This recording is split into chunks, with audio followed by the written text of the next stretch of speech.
Hi friends, అందరూ బాగున్నారా అండి? నేనైతే చాలా బాగున్నాను ఫ్రెండ్స్. ఈ వీడియో అయితే నిన్న ఒక వీడియో పెట్టాను కదండి, దానికి కంటిన్యూషన్ వీడియో అండి. వీడియో లెంతీగా అవుతుందని చెప్పి అయితే నేనైతే పార్ట్ 1 పార్ట్ 2 కింద అయితే పెడుతున్నాను. నిన్న ఒక వీడియో పెట్టాను కదా, ఆ వీడియో చూసిన వాళ్ళకైతే ఈ వీడియో అర్థమవుతుంది. ఆ వీడియోలో నేను చెప్పాను కదా అండి, టైం వచ్చేసి 7:30 అలా అవుతుందండి ఈవినింగ్. దాని తర్వాత అయితే నేను డిన్నర్ ప్రిపేర్ చేశానండి. డిన్నర్ ప్రిపేర్ చేసిన తర్వాత మేమందరం డిన్నర్ చేసిన తర్వాత అందరైతే ఫస్ట్ ఫ్లోర్లో ఉన్నారు. నేను ఒక్కదాన్నే కింద ఉండి సరుకులు అయితే సర్దుకుంటున్నాను ప్రశాంతంగా. టైం వచ్చేసి అప్పటికి 10:30 అలా అవుతుంది. 10:30కి అయితే నేను నైట్లో సర్దుకుంటున్నాను. అస్థిమాట్లో సామాన్ తెచ్చుకున్నానని చెప్పాను కదా, అదే సామాన్ అయితే ఒక 2-3 డేస్ నుంచి అలానే పడి ఉందండి పక్కన. ఎందుకంటే హౌస్ క్లీనింగ్లో ఉన్నాను కాబట్టి ఇవంతా సర్దలేకపోయాను. ఇప్పుడైతే తెచ్చినాక ఒక 2-3 డేస్ తర్వాత అయితే సర్దుకుంటున్నాను ఇదంతా సర్దుకుంటూ అయితే మీతో కొన్ని విషయాలు అయితే మాట్లాడతానండి. ఏంటంటే తుఫాను వస్తుంది కదా అండి, తెలంగాణలో అయితే తుఫాన్ అయితే చాలా ఉంది. ఇక్కడ మాకు సూరత్లో అయితే అంతేం లేదు. ఒక 2-3 డేస్ నుంచి అయితే మబ్బుగా ఉంటుంది, కొంచెం క్లౌడీగా ఉండి కొంచెం మామూలుగా నార్మల్గానే పడుతుంది వర్షం. ఇక్కడైతే అంత పెద్ద ప్రాబ్లం అయితే ఏం లేదు. కానీ తెలంగాణలో అయితే రైతులకైతే చాలా ఇబ్బంది అవుతుందండి. తెలంగాణలో వర్షాలు అయితే చాలా ఇప్పుడు ఒక 1 వీక్ నుండి కంటిన్యూగా పడుతూనే ఉన్నాయి. కంటిన్యూస్గా పడడం వల్ల రైతులకైతే చాలా నష్టపోతున్నారండి. రైతులైతే ఇప్పుడు పొలాలు వేశారు కదా, పొలాలు అనేది వరి కోతల దగ్గరికి వచ్చింది. వరి కోసే టైంకు ఇలా వర్షాలు పడడం వల్ల మొత్తం వరి అయితే పాడైపోయిందండి. చాలామంది చాలా బాధపడుతున్నారు.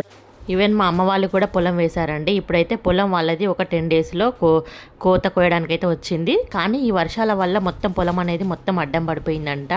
దానివల్ల అయితే వరి కోయడానికి అస్సలే లేదండి. మళ్ళీ కింద మొత్తం నీళ్లు నిండిపోయి అసలు కాలు పెట్టడానికి కూడా లేదట, అంత బురదగా ఉంది.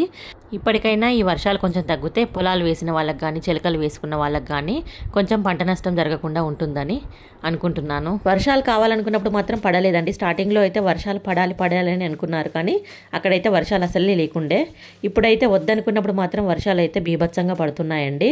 1 వీక్ నుండి కంటిన్యూగా పడడం వల్ల అసలు ఎంత బాధపడుతున్నారు. కొంతమంది అయితే ఏడుస్తున్నారు రైతులు. ఎందుకంటే వాళ్ళకు దాని మీదనే కదా అండి జీవనాధారం అనేది.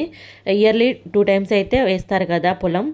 అలాంటిది ఈసారి అయితే మొత్తం పోయింది కాబట్టి అసలు వాళ్ళకి పెట్టుబడి కానీ కూలి వాళ్ళకు ఇవ్వడానికి కానీ ఇదంతా వెళ్ళదు కదా. అందుకని చాలామంది ఏడుస్తున్నారు కూడా. ఏంటో ఇదంతా కదా అండి, ఎప్పుడు ఏం జరగాలో అప్పుడు అది జరుగుతుంది. మనం ఏమనుకున్నా కాదు కదా, ఆ దేవుడు ఏది అనుకుంటే అదే జరుగుతుంది. ఏమంటారు ఫ్రెండ్స్? మీరందరూ నా వీడియో తెలంగాణ నుండి ఎంతమంది చూస్తున్నారో తప్పకుండా నాకు కామెంట్ చేయండి. అలాగే మీకు ఎవరికైనా పొలాలు చిలకలు ఉన్నాయా, మీకు ఏమైనా పంట నష్టం జరిగిందా, తప్పకుండా నా వీడియో కింద అయితే కామెంట్ చేయండి ఫ్రెండ్స్. సో ఇక్కడైతే నేనైతే సరుకులు సర్దుకుంటున్నాను కదా అండి. గ్లాస్ బాటిల్స్లోనైతే మొత్తం పప్పులు అయితే పోసుకుంటున్నాను. పప్పులు అయితే ఎందుకో అండి పురుగు పడుతున్నాయి ఎక్కువ తెచ్చుకుంటే, అందుకే నేనైతే ఎక్కువ తెచ్చుకోవడం లేదు. 1 kg 2 kgs అలానే తెస్తున్నాను. అంతకుముందు అయితే కందిపప్పు అయితే ఒక 5 kgs అలా తెచ్చేదాన్ని నేను. అలాంటిది ఇప్పుడైతే ఒక 2 kgs తెచ్చుకుంటున్నాను. ఎందుకో తెలియదు, పురుగు పడుతుంది. ఏమైనా టిప్ ఉంటే చెప్పండి మీరు. పురుగు పడుతుంది, అసలు నచ్చట్లేదు.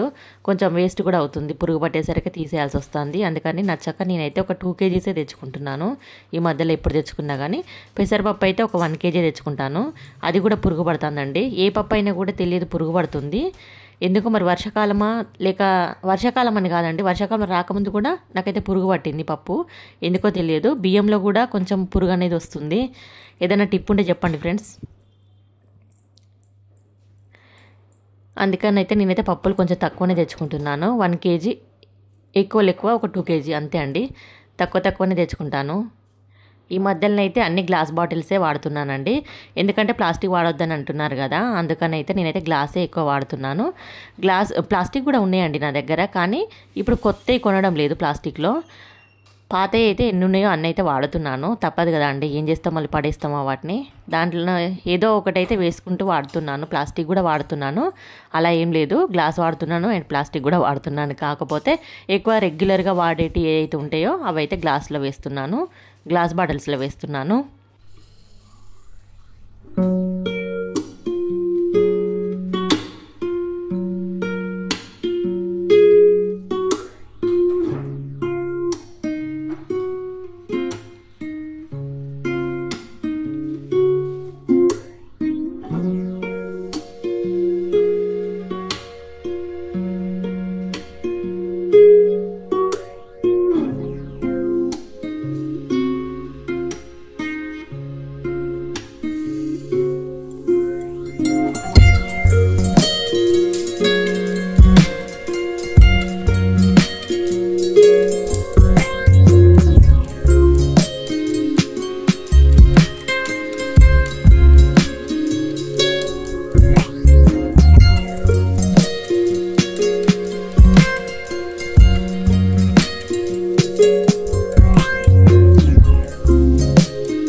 సో ఇక్కడ నేనైతే డబ్బాలో పోయంగా మిగిలినవన్నీ అయితే నేను ఇక్కడ లాక్ వేసి పెట్టుకుంటున్నాను. లాక్ వేసి పెట్టుకోవడం వల్ల ఫాయిదా ఏంటంటే నేను అన్నీ ఒకే డబ్బాలో వేస్తాను. ఒకే డబ్బాలో వేసినా కూడా మనకు మిక్స్ అనేది కాకుండా ఉంటుంది. అలాగే ఏమన్నా లోపలికి పురుగులు కానీ ఇంకేమన్నా పోకుండా కూడా ఉంటాయండి. అందుకని అయితే నేను ఇలా లాక్స్ అయితే ఎక్కువనే పెట్టుకొని అయితే ప్రతిదానికి ఇలా లాక్ వేసి డబ్బాలో వేస్తాను.